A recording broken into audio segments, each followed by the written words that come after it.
One's work should expose the roots of fear and give the tools to move beyond that insidious universal feeling of not being good enough, resulting in unstoppable confidence and a world of unlimited possibilities. A very warm and pleasant afternoon to our chief guest, Acharya Prashant, our valued principal, Dr. Bharat Bhushan Joshi, sir, dignified officials of the company, Prashant Advait Foundation officials, management members, faculty, dignitaries, and my fellow students.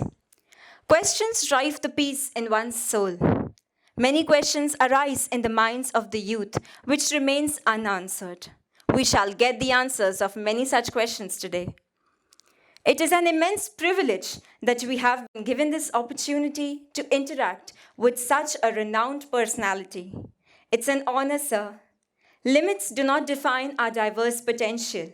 It's we who make our limits to push boundaries and succeed as an individual. So, what less pivotal than being fearless? Today's interaction shall be all about the insights of leading a life of faith and evolving the rate of fear as an individual. I would like to thank you, sir, and the members of the foundation for paying such heed to a crucial topic which is mostly overlooked. Now, I would request Mr. Samir Bendre, Chief Operations Officer at Persistence, who is responsible for the environmental, social, and governance, ESG, and risk management, both of which are a core to their strategy and values. He is also responsible for the Enterprise Information System, EIS, administration, and internal audit functions. I request you, sir, to kindly greet the audience. The eminent speaker for today, Acharya Prashant, my dear friend and the principal of the Cummins College at Nagpur, Dr. Bharat Bhushan Joshi, other professors, teachers, and what I call my future colleagues. Because I hope to see some of all of you as certainly part of my industry, but certainly part of, also hopefully part of organizations like Persistent. For Persistent, it's been very important and an important focus about women education, women empowerment, and women development. And that is where, when Dr. Joshi came to me that we want to do this program for women, which talks about fearless living, and this is something which is required for today, on how the woman of today really evolves from, and how the challenges which we see in the society today really evolve. I thought this was a good program for us to get associated and do it together. I'm sure we'll hear more about this from Acharya Prashant, but what I can really say to all the young girls here, whom we call in our this thing as, in fact, we run a program called Kiran Scholarship. I don't know if some of the girls here are participants to that, but we run a program where we say these are the Kirans for us. These are the girls which will take this country forward. I look forward to all of you learning from this, taking all these inputs and growing both as individuals and contributing to this, not only just this country, because that's what we all look up to, but also making a difference in the society. So wish you all the best and enjoy this program. Take the learnings, try to implement them. Thank you.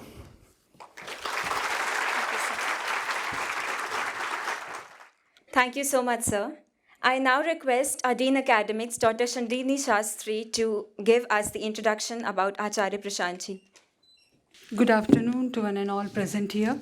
I feel proud and privileged to introduce you about today's speaker, Acharya Prashant. Acharya Prashant is a powerful voice of socio-spiritual awakening in today's world. He is an acclaimed Vedanta exegete and author of over 100 books, including the national bestseller Karma, Why Everything You Know About It Is Wrong. An alumnus of IIT Delhi, IIM Ahmedabad, and a former civil services officer. He is an exponent of pure Vedantic wisdom, a vocal warrior against superstition and inner weaknesses, a promulgator of pure spiritual veganism, and an explounder of essential human freedom. We are really fortunate to get a chance of direct interaction with such a great personality. Thank you. Thank you so much.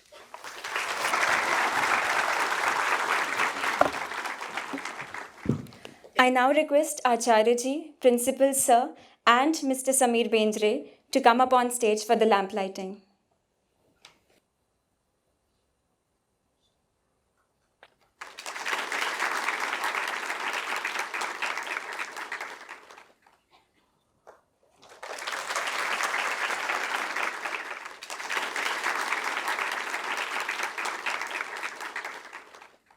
Moving on to the most awaited session and interaction of today's afternoon. Good afternoon, sir. Sir, I am Kiran Mehta. Sir, because of the lockdown from past 2 years, we have been rigorously using cell phones or smartphones or laptops way too much from 2020. So, sir, we are addicted to it. Now, addiction is one problem, but other is like we have low self-esteem due to it. And we have lost our patience, anger issues. So, sir, how to overcome all of them? No, but what is the relation that you see? How is self-esteem lowered because of use of cell phone or laptop? So, like, if we want to talk to people, we text them, we message them on social media. But when we in person meet them, we are very introverted, or like we fear to talk to them, like even to ask, how are you? Like even if teacher asks some what is XYZ, we want to search the question and we want to answer. We don't know it. That is a habit of why we've been using laptops, and now we've used to search and answer. Now that's all gone. So you mean there is a loss of spontaneity? Yes, sir. Internet or Google come as a handy support, a backup. So if you do not know what to do or how to respond, you can rely on them. But in real life, real time situations, that doesn't happen. You cannot depend on Google to respond to someone who is standing right in front of you. Right. So this is something you must be cautious of. It's a phenomena widely experienced.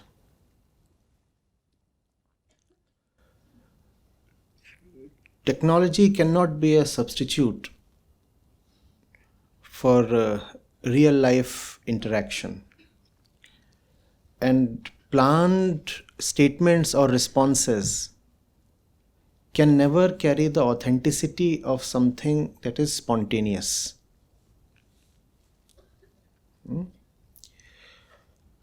Communication through text appears safer, but is also duller. It does not carry the warmth and liveliness of a face-to-face thing. And it can become a habit to hide behind text. Right? Do not let that become a habit. That habit simply means fear. Do not protect fear. If there is something that cannot be said face to face, ask yourself, does it deserve to be said in writing?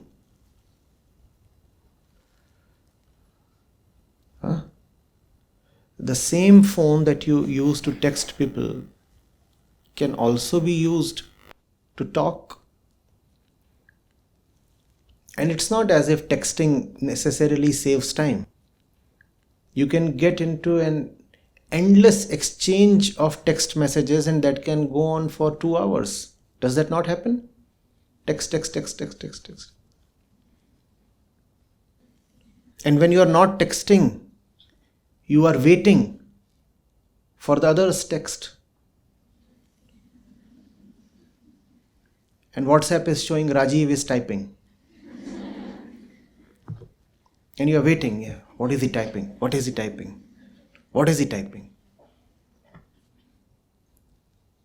Even before he has pressed the send button, you are already shadow boxing. You have already come up with 5 possible options. This is what he might be writing. And if he writes this, I'll reply this way. How is that saving time? Please tell me. There can be instances when text can save time. Yes, obviously. So you don't want to go through the entire process of ringing someone up, and it's not worth it. So you simply write 2 words and get done with it. So that is all okay. But if a matter can be finished off in 2 minutes, 5 minutes, directly by conversing that with that person, either face to face or on call, what is the need to hide behind text? Similarly, what is the need to hide behind knowledge? External knowledge, I mean, Google knowledge. Those who have known have said that you know only when you live. Your knowledge is your knowledge only if you are living that knowledge. If knowing does not become being, then there is no knowing. Knowing must turn into being. But can Google knowledge turn into your being? You can quickly Google something and spit out the fact or the information and be done with it.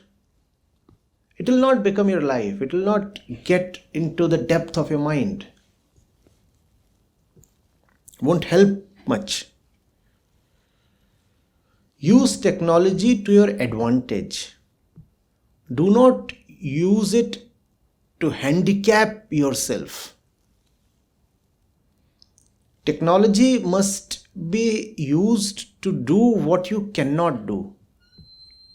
Technology must not become a substitute for what you already can healthily do.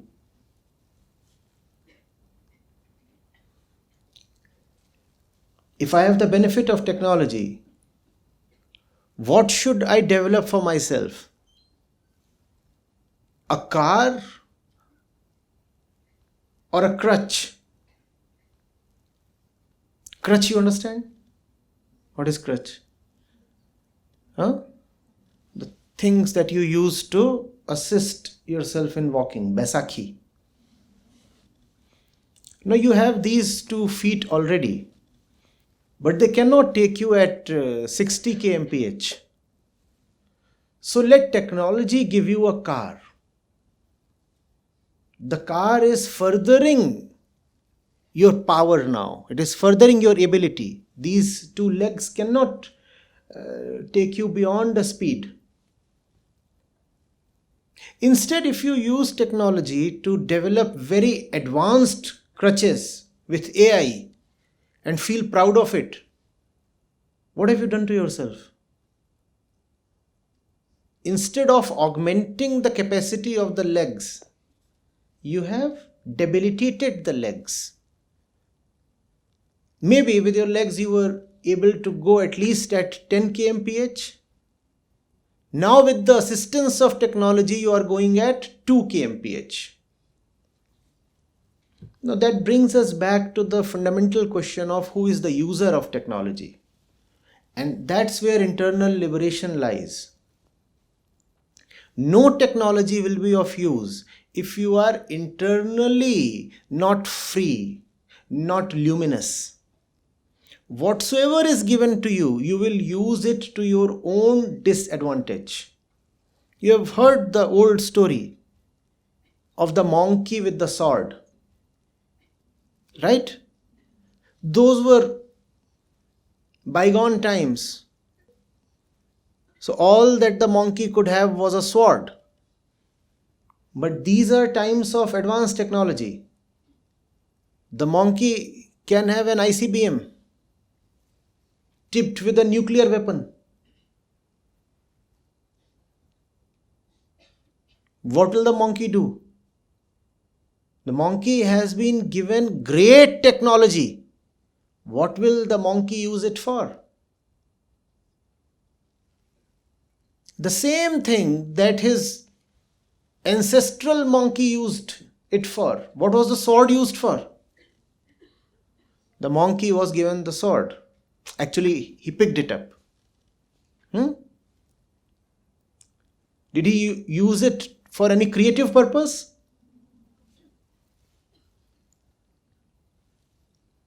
If we remain monkeys within, whatsoever comes to us, powers, rights, knowledge, technology, we will use it to our own detriment, our own destruction. But we don't understand this. We think just because we have something, it is for the better. No, not necessarily. It all depends on who you are. And that's the central Vedantic question. Who are you? If you are not right, whatsoever you have will be just wrong for you. First of all, you have to be right within. And then whatever you have can be used rightly. You go back to the epics, you think of all the classical villains, Ravan, Kans, Duryodhan, Hiranyakashyap. They had a lot. No? Ravan was the superpower of his times. Lanka of gold. So much weaponry as well. And he had a lot of knowledge too. No? Hiranyakashyap too had a lot. He had been gifted with blessings. Duryodhan was so powerful. The question is, what were these people using their power and knowledge and money for?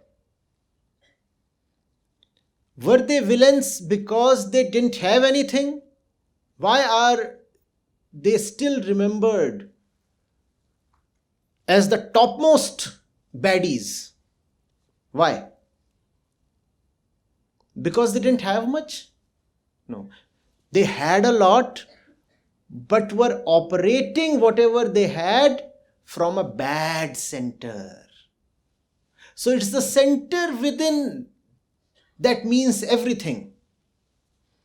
If the center is false, then all technological progress will simply mean climate change, extinction of species, actually the sixth mass extinction phase in which we have already entered. Now, this kind of mass extinction could not have happened to the caveman, to the ancient man. Why? Because he didn't have technology. Internally, we have remained that same old caveman. But additionally, today, that caveman has a lot of technology and power. So he has used that technology, that power, just to finish himself off.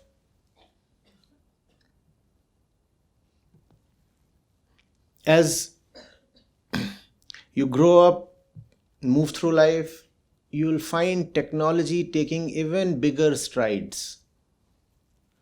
Be very careful. The user of the technology must be placed very rightly. Technology by itself is simply power. And those who have great power must first of all be great within.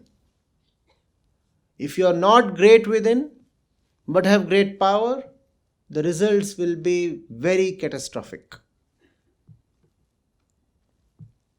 Are you getting it? Some wise man said that the world is in such a bad shape today because the growth of knowledge, the rate of growth of knowledge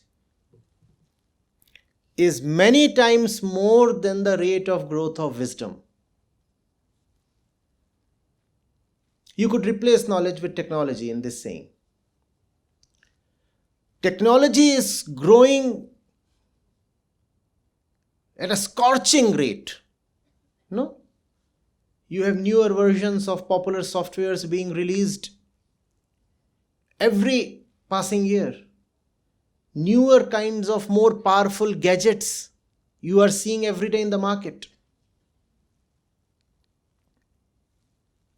Technology is growing at that rate. Is our wisdom growing at that rate? And if not, then how will we use that technology? What will we use that technology for?